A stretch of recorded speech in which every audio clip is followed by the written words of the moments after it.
Hello YouTube, it's Nobility Bibulus. Emily is Away Less Than 3, or just Emily Away 3, is the third installment of the Emily is Away cinematic universe.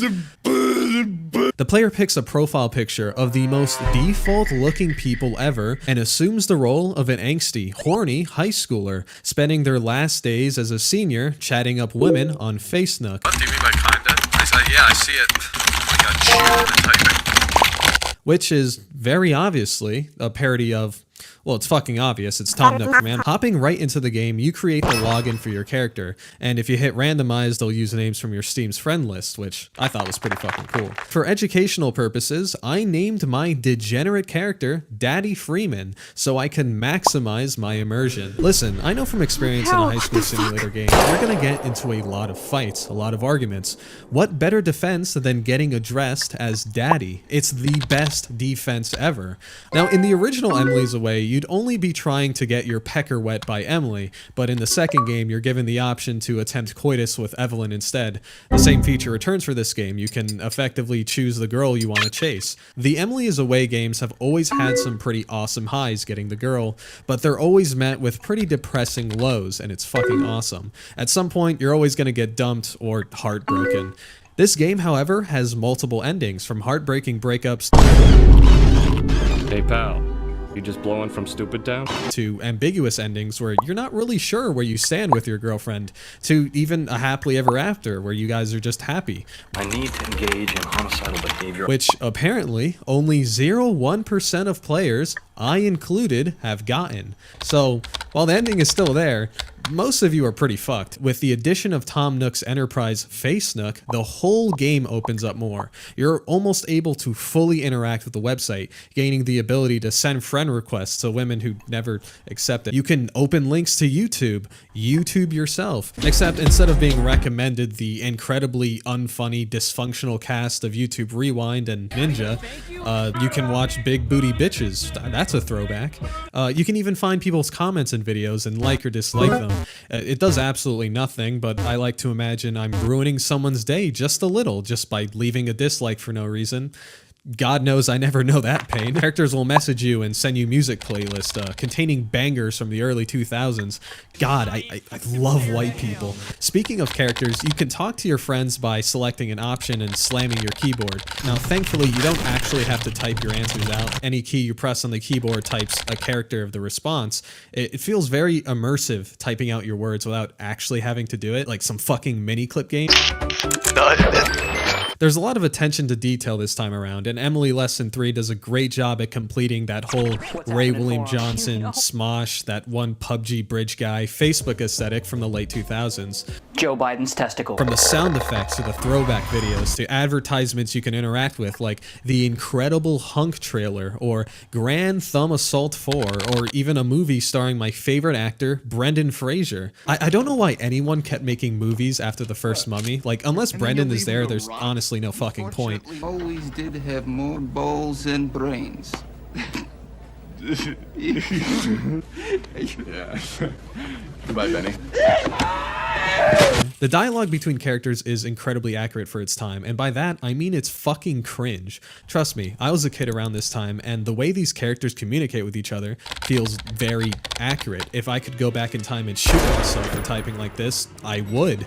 I was fucking disturbed by the amount of times my character would say or like, or they would always be unsure of themselves, adding I don't know to every fucking exchange, or just like capitalizing like why are you doing that? It's very frustrating, but it felt accurate to what a teenager would say around this time, and I really liked it.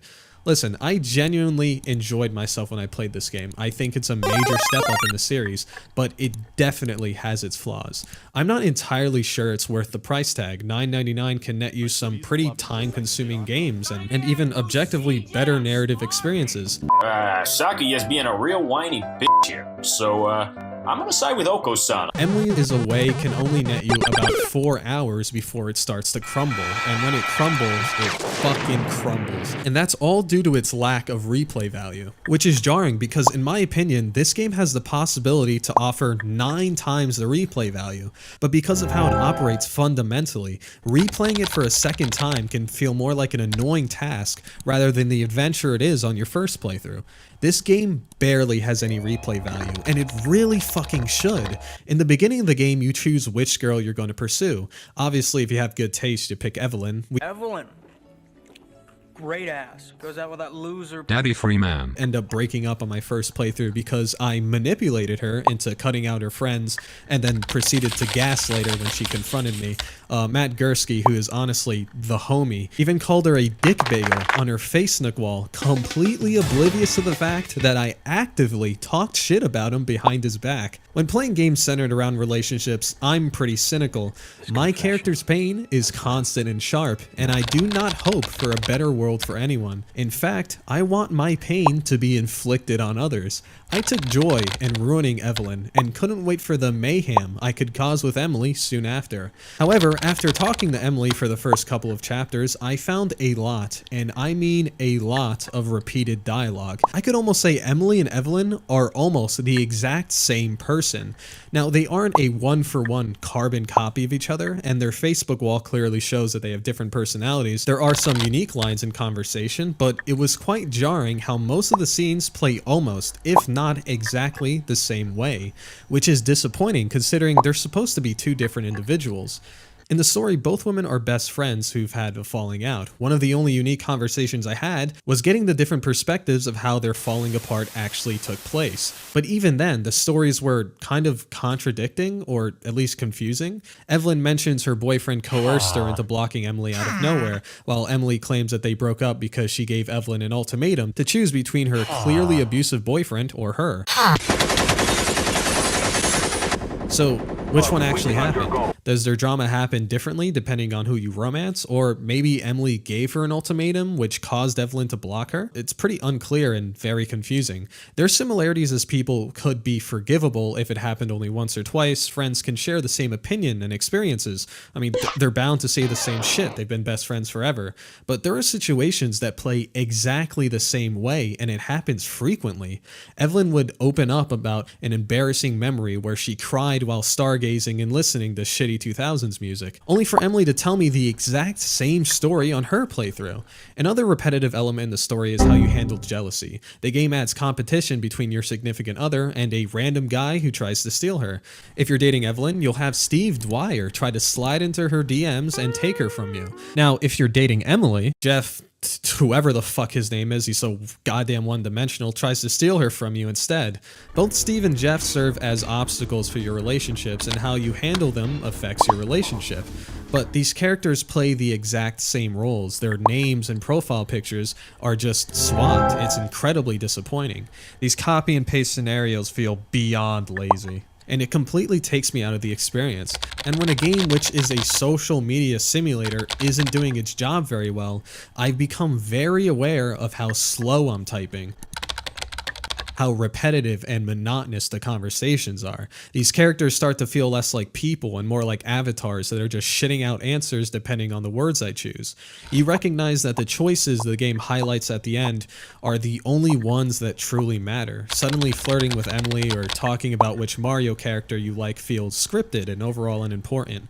This game is also garbage for not letting me choose dry bones. At this point, I'm speedrunning through dialogue to get to the questions that truly matter. It's taking a fucking millennium to go through them, and unlocking endings that I couldn't achieve being a huge colossal asshole I like to dissect girls. Did you know I'm utterly insane? becomes a huge pain in my ass. Another complaint I have is how small the world really feels. Talking to Matt Gursky or even the girls is fun, but you're mainly talking to one girl or the other. I wanted to approach this game and play social chess with my peers, If you don't shut your fucking mouth, I will kill you. making them dance like puppets until eventually I'm caught, having everyone expose me for the conniving, manipulative, egotistical maniac that I am. Howard, you're my lawyer, so I think you should know I a lot of people. Now, I'll admit that's a little bit of an ambitious goal and I'm willing to compromise, but that's the kind of expectation I had with a game that's willing to spend so much time and money in building such a well-integrated spoof of Facebook. Sadly, the interface serves as a flashy gimmick rather than giving anything of value. It's filled with quirky Easter eggs and secrets and cool ways to engage the player into socializing, like RSVPing for parties and whatnot, but fails tremendously at adding any depth into the story and gameplay. One cool feature Pleasure is seeing pictures of the plans you made, playing Wii games or going to concerts and movies. But do these plans with Emily instead of Evelyn or vice versa, and you quickly learn that the pictures don't change depending on your girlfriend either. The colors change, the names change, but the experience is the exact same every time, and it's incredibly disappointing. Upon completing the game, Emily is Away will dangle an achievement in your face, incentivizing completionists to finish the game romancing the other girl instead, so you can unlock mustache mode. Oh, by the way, I actually researched this and I was wrong. It turns out the game will never give you a good ending unless you play it twice. So the game isn't only pushing completionists, it's actually pushing everyone to play again, while also providing a very repetitive story. So, unless you're happy with a sad ending, you're fucked, and that's actually worse. Emily is Away Lesson 3 is a decent, interactive, story-rich game. Cute and entertaining at first with an impressive interface and mechanics, but repeat playthroughs will reveal its deceptive and disappointing linearity. Here we go!